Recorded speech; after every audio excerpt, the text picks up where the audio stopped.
Narinig niyo na ba yung mga tanong na ito? Bakit siya pa magsisimba? Bakit siya pa pupunta sa simbahan? Ay puro naman makasalanan ng laman dyan. Katakot-takot ang chismosa dyan sa loob ng simbahan.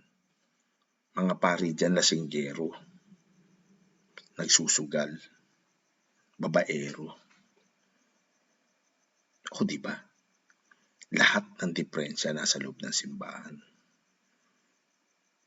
Puro mga walang kwentang tao nasa loob ng simbahan, sumasamba sa ribulto kung ano-anong salita. Ano sasagot mo? Wala. Totoo naman na talagang puro makasalanan sa loob ng simbahan. Bakit nga?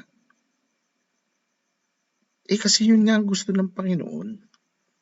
Nang dumating sa Panginoong Hesukristo rito sa atin, ang sabi niya sa atin ay, ako'y naparito hindi para tawagin ang mga banal, kundi ang mga makasalanan.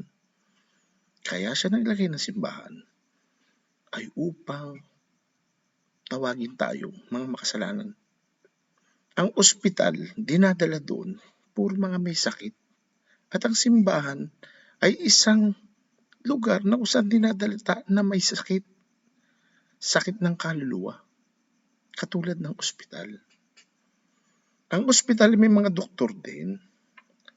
Ang mga doktor, magagaling, merong hindi magagaling, merong nagre-reseta na puro paracetamol at saka antibiotic lang.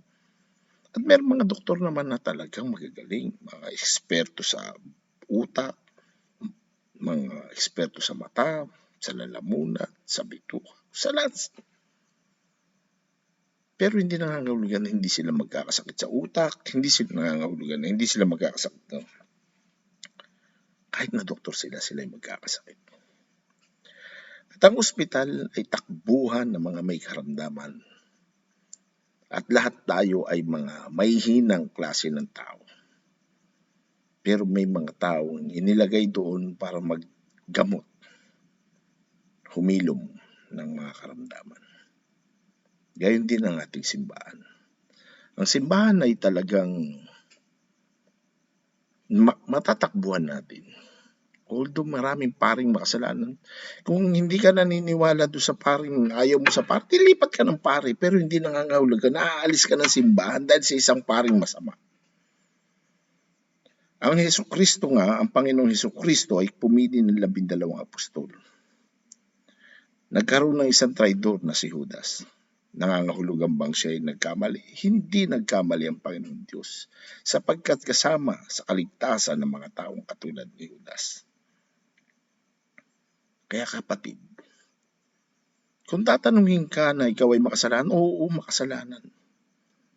Kailangan natin na bumalik sa simbahan para ikaw ay paging dapatin sa pagpapala ng Panginoong Hesukristo. Para ikaw ay tanggapin at makapasok ka sa kaharian. At ang daanan mo lamang ngayong ospital na yan.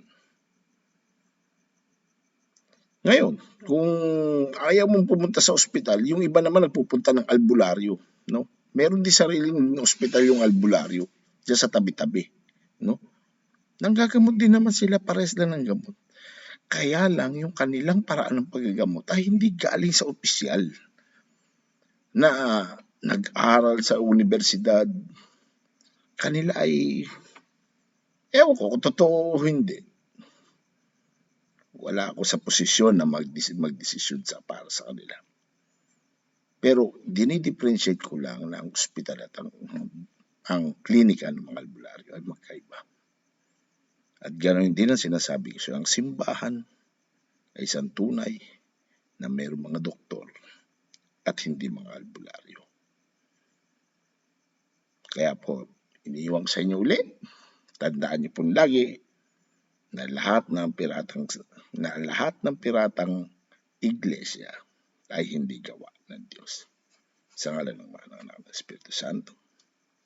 Amen.